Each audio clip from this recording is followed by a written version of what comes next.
Hey guys, it's Jasmine. Welcome to another card tutorial on my YouTube channel and blog. Today's card is going to be a really simple, pretty easy watercolor background. I turned this into a birthday card, but you could really use any die cut sentiment to kind of change it up a little bit if you want to. So I'm starting off with a Prima cling stamp, and these don't have titles or names to them. The number is 580179. But I will have it linked to a few different online retailers in the description box below the video if you're interested in it. It's just a really pretty abstract butterfly sketchy kind of look, which makes it really versatile, I think. So I'm starting off with some distress watercolor paper. This is the pre-cut pack. And I'm inking that up with archival ink because it's waterproof. And because this is watercolor paper and it's got a bit of a texture to it, you're going to have to stamp it 2 or 3 times to get an even, decent stamping. So I'm taping this down to a board. This is just a little cutting mat that I have with some Frogtape. This is the yellow stuff. It's really low tack, so it comes off your paper easily and just holds it down so it doesn't warp too badly while it's drying.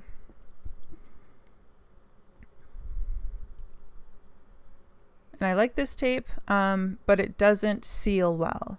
So if you're really wanting super crisp edges, you might want to stick with the blue tape because that's going to seal your edges better than the Frogtape will. So I've got 2 sets of Fine-Tec watercolors there just to give me options for some sparkle. And I'm going to go in with my Daniel Smith watercolors. And that is a 3/4 inch watercolor brush. I use silver brushes. And I'm going with like a winey pinky red color. And this one's called Bordeaux.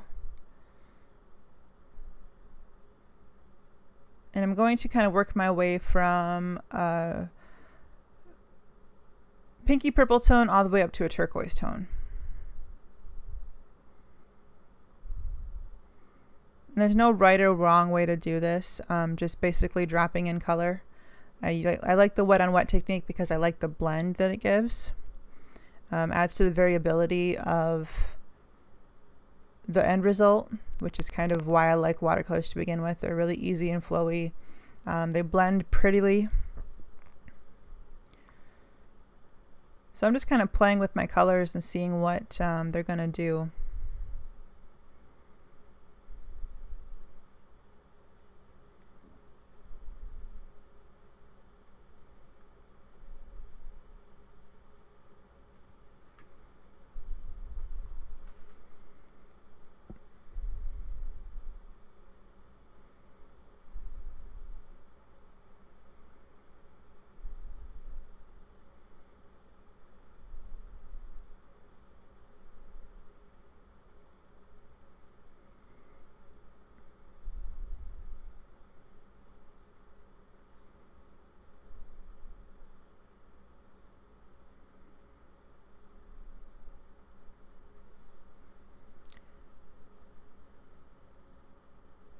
And you can let this dry and go back in and layer your colors too.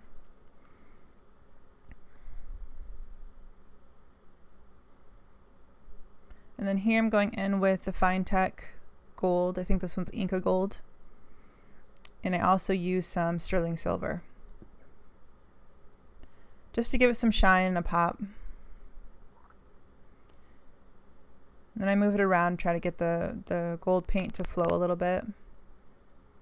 And I mop up any puddles that I get. And if you're interested in doing watercolor, don't feel like you have to have professional watercolors like you see different YouTubers use. If all you have is your kid's Crayola, go for it. This is about being playful and fun and seeing what you get. It's not about what you use to do it. So I let this dry overnight. I don't like using my heat tool on my watercolors because I find that it helps the paper to warp a little more. So I like to leave it overnight to dry. So what I'm going to do next is use an Avery Elle Wonky Stitches die, the large frame, and run it through my Big Shot.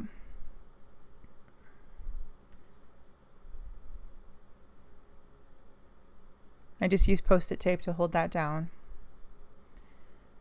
And I just really like the stitched edge that it gives. It gives it a more finished look. And so what I did here with some Doodlebug crushed velvet black cardstock, I put some stick it adhesive on the back of the scrap piece and then ran it through my die cut machine. And that just turns this into a sticker. I love stick it adhesive. It's super thin but also nice and sticky, so it makes perfect die cuts, especially when you have the really thin ones like this one.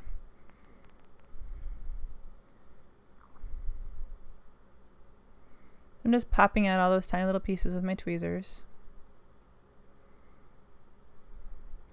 And my card base is Blackberry Bliss cardstock by Stampin' Up. So I'm going to adhere that down with some Scor-tape, which is my favorite dry adhesive. It is the strongest adhesive I have ever come across.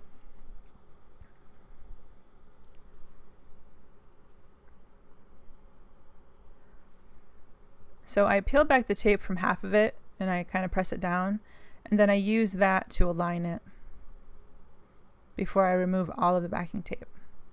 And I lined it down with the bottom right corner just for something different. You can center it if you want to.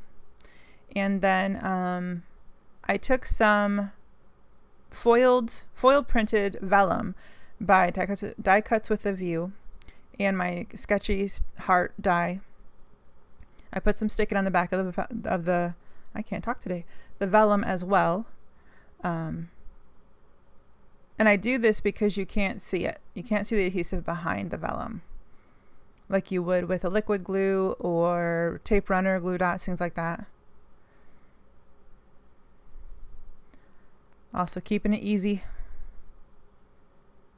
So you get two pieces with this die. You get the heart outline and the inside. So I'm just going to use the outline. I did try it with both pieces just to see which one I like better, and I liked the outline better.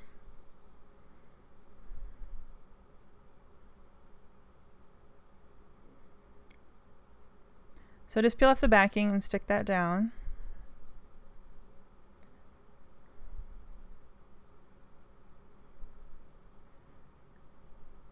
Just gives a nice little subtle touch to it. And then the same with your die cut.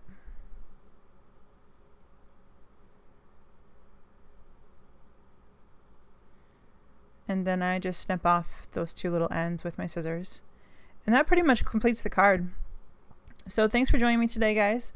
If you have any specific things you want to see, techniques or questions, go ahead and leave them in the description box. And if I get enough interest, you might see a video with it. So I will see you later. Don't forget to subscribe if you enjoyed what you see so you can kind of keep up with me. And we will see you later. Have a good day, guys. Bye-bye.